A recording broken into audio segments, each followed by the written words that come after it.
আজ যখন অফিসে ছিলাম মা হঠাৎ ফোন করে বলল, তোর একটা ইয়াব বড় পার্সেল এসছে, বোধহয় তুই যেটার জন্য এতদিন ধরে অপেক্ষা করছিলিস সেটা চলে এসেছে।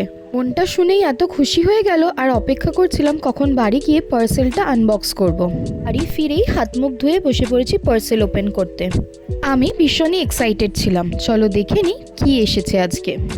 তোমরা নিশ্চয়ই এতক্ষণে একটু একটু বুঝতে পারছো যে এটা কী এসেছে। পার্সেলটা বেসিক্যালি ছিল আমার বাড়িতে আগত আমার ছোট্ট সদস্যের জন্য।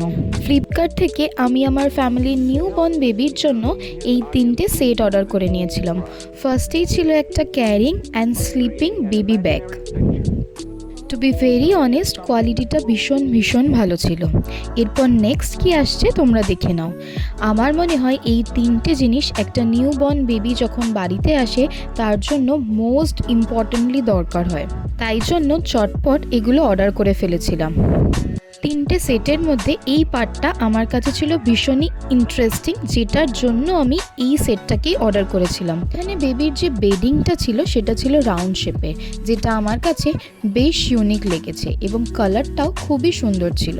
চলো দেখে নাও এই রাউন্ড শেপের বেডিংটা কেমন এক্স্যাক্টলি হচ্ছে। খুব সত্যি কথা বলতে আমি তো খুব চিন্তায় ছিলাম, কারণ নিউবর্ন বেবির জন্য এই জিনিসগুলোর কোয়ালিটিটা ভালো হওয়া ভীষণ বেশি দরকার। বাট থ্যাঙ্কফুলি জিনিসগুলো খুবই ভালো এসেছে এবং কোয়ালিটিটাও ভীষণ ভালো ছিল। এই 3 সেটের লাস্ট পার্টে কী দিয়েছিল তোমরা দেখে নাও।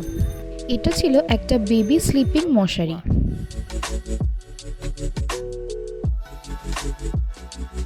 আফটার অল দিস আমি এই পার্সেলটাকে আনবক্স করে খুবই বেশি স্যাটিসফাইও হয়েছি এবং খুব আনন্দও হয়েছে।